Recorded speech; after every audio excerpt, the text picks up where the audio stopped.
it's drinking but stepping down on the ground. And that's the main reason that brings them down here on the Kazinga Channel. Because remember, they need a lot of water. Naturally, African elephants will need to drink a lot of water. Why? Because they have a very poor digestion. Like at the end of it, you could be like, oh, I'm tired of people. Because there are very many. Like every point we shall be finding. Hello everyone watching our videos, we thank you so much. And today we are taking you on Kazinga Channel. The moment you visit Queen Elizabeth without visiting Kazinga Channel, you will miss a lot. Today we are moving in part 1 about the Kazinga Channel, and you see the amazing mammals.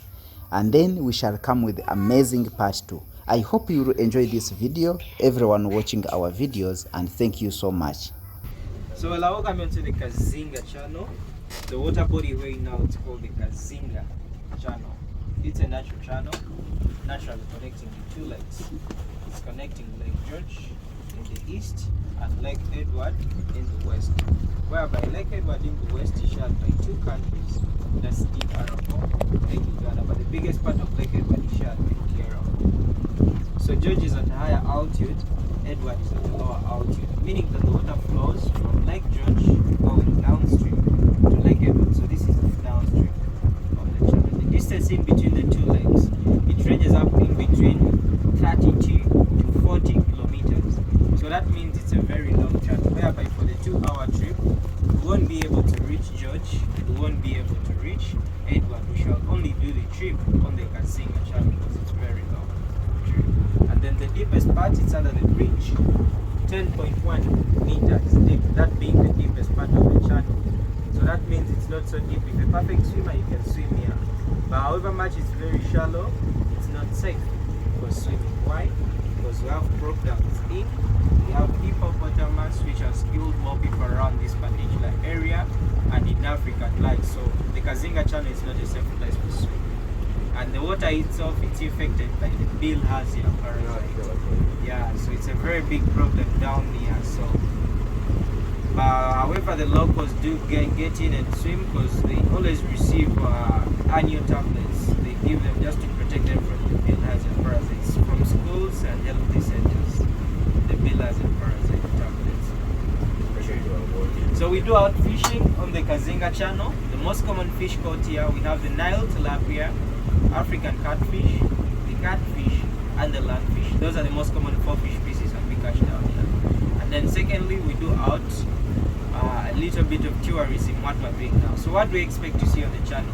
We expect to see the hippopotamus, which is the most commonest animal. We spot out buffaloes.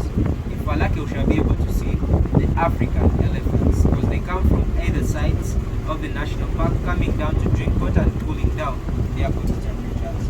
Reptiles, monitor lizards, and the Nile crocodiles, if we're lucky. And then if you love birds too, we have very many bird species on the Kazinga Channel. So I wish you the best for the trip.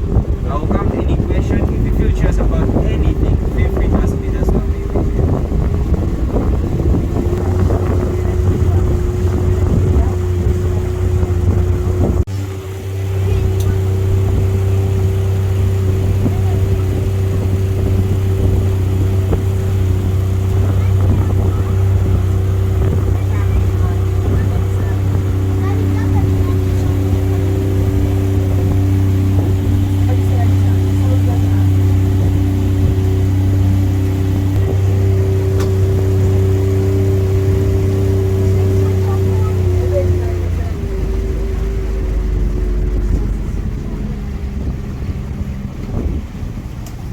Hippos right in front of us.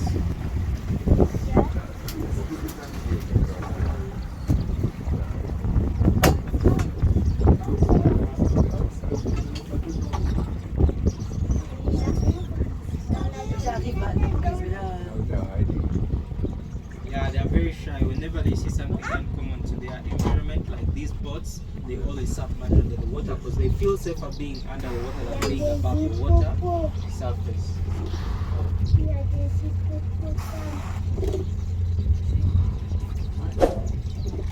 Okay, so that's a very big pool, and this is a different territory, and the other one over there, it's a different territory. So the hippos are territorial mammals.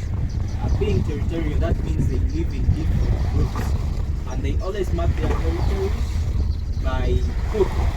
When you happen to see on the wall, you see that poop on the wall, that kind of map, that's poop for the hippopotamus. So it's the dominant male that does that. So it will flick its poop onto the wall just to mark its territory. So whenever any other male from outside tries to come in, he will smell the smell of the poop and you will know that this place is already taken. So a male from here cannot cross into the other one over there. So one school is always led by one dominant male, and in most common cases, he's the only male. The rest of them are females. So it's one male and very many females within one single group. But in bigger groups, like about 30 to 40 of them within a single school, you can find about 2 or 3 males. But these 3 males are subordinate to the dominant male. And so they are submissive to the dominant male. Alors, ils vivent par territoire. Les mâles font caca. Donc les autres sentent leur territoire. Donc l'odeur, c'est ça dire que c'est le territoire. C'est souvent un mâle pour beaucoup de femelles. Parfois il peut y avoir 2-3 mâles, mais un seul mâle dominant. Yeah, I think Patty, I want to see us. If there's good meat on the boat or not. Are we in a safe distance? That's a very good flight distance. In the water it's 5 to 10 meters, but that's not the same on land. On land it's 15 to 25, 15 to 30 meters away from them. Why? Because in the water they are very slow compared when onto land. On land they run at a very faster speed, because they split at a speed of 30 kilometers per hour on land. So that's why you have to give it a very bigger flight distance compared when into the water. And in the water they run at a speed pretty slower than that on land. But they walk on the ground also. They're walking onto the ground. They are stepping down on the ground because it's very shallow down here. So that's why you don't only see you only see them onto the shores, but not into the middle part. And a lot of water here. Yeah, it's a very big problem right now. And just imagine, we never had it in 1 year back. It has just invaded right now, and it's taking all over the bigger portion of this animal here. Like at the end of it, we could be like, look, I'm tired of people, because there are very many. Like every point we shall be fighting people. What do they feed on? They are herbivores. They only feed on grass naturally. But just however much they only feed on grass, remember that the hippopotamus has killed more human beings in Africa than any other land mammal. So they only kill to defend themselves. That means when you don't get into their territory, they have no any problem with you. And the most common accidents that we get down here, it's in between the fishermen, boats, and the hippopotamus. And that's the reason why the Uganda government, in 2017, they had to increase the fish boats, the fishing boats, to the size that they have right now. Because back in the times, they were very small boats, and at least within 1 month, we could experience 2 deaths of human beings onto the shore.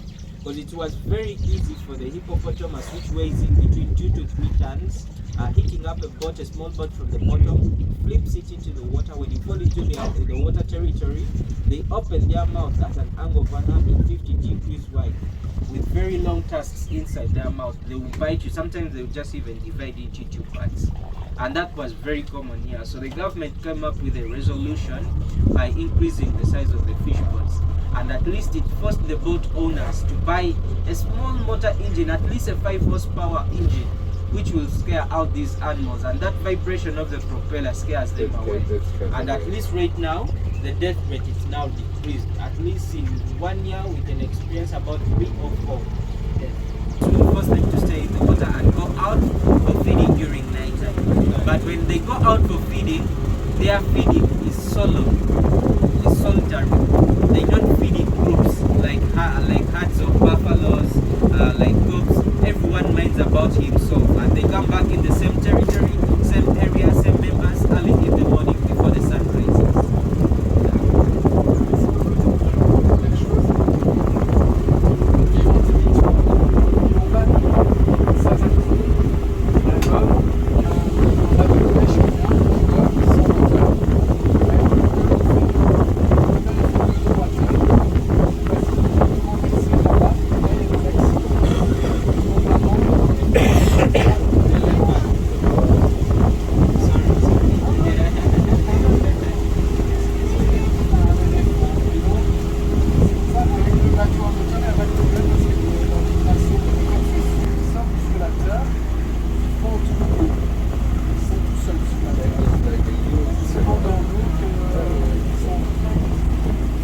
females are the leaders, females are the bosses, and this gives chance for the males to become freelancers. So whenever you see an elephant when it's alone, that means he's a male elephant, he's a bull, because naturally when they grow up, just like he's doing, sorry.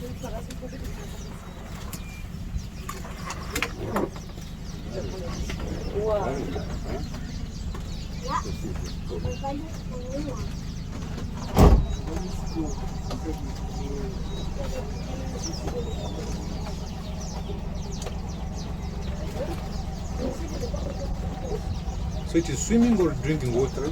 It's drinking but stepping down on the ground. And that's the main reason that brings them down here on the Kazinga Channel. Because remember, they need a lot of water. Naturally, African elephants will need to drink a lot of water. Why? Because they have a very poor digestion. Over there, there is a very huge nest. The nest for the hammercock. It's a bird. It's called the hammercock. It's a brown bird, not so big in size, but then it lives large, more than even bigger birds like the fish eagles, maracus, and they always construct it and they enter inside the nest. They don't lay on top, and they will divide their nest in 2 chambers, most commonly 3 chambers inside the nest, where she lays the eggs, where the chicks grow from, and where she lives herself.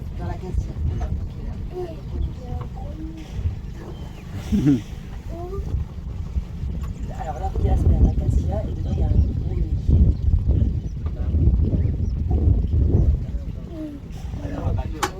Entre 2 branches. So this is the bird. And you can see on top of it, you can see its nest. Alors, le nid est très gros, mais l'oiseau n'est pas si gros que ça. C'est qu'il aime bien vivre dans des grands nids en fait. So when we try to look onto the flat rock onto the shoreline after the hippos, you see that? Right behind the green plastic floating on top of the water, then right behind it, like about 1 meter, 2 meters, and into that water height, there is a very small crocodile lying there. Ah oui, je vois. You see that? In between the water height, Yeah. in between the water height on the flat rock, you can see a very small crocodile. Very hard to spot. Yeah, it's here. Regardez, on voit sa peau qui est un peu... Tu vois l'herbe qui est là? See there.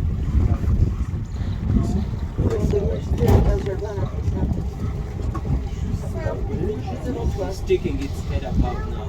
Tu vois maintenant? Everyone has seen it? Yes. Juste ici, mais en plus près, pas si loin. Est-ce que les bébés crocodiles ils peuvent grandir ici? Moi j'ai regardé là-bas. Je vois aller là-bas. So that's a very small. Oh, it's moving in. Ça bouge, ça Un bouge. petit crocodile. Maman, il a les So that's a young one. They grow bigger than this. Remember, the Nile crocodile is the second largest crocodile that we have in the whole world. After the saltwater crocodiles in Australia, those are the biggest ones. So these are the second ones. They range in between 4 to 4.3 meters long, and they are able to weigh in between 250 to 350 kilograms. And then this is a very small one. So that means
back, because that male baby will be killed by the dominant males.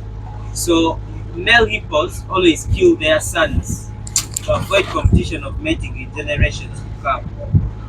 Yeah. So it's a responsibility for the mother to take care of the male baby alone outside the group. After reaching 2 years, the mother goes back to the husband's school and leaves alone the male baby. So these are the single males, just like the other one. They are hiding in the bushes. They have not yet gained followers. So they have to fight fast for them to get followers. And their fights are separated by death, because when they start up fighting, one of them has to die. It's a survival for the fittest.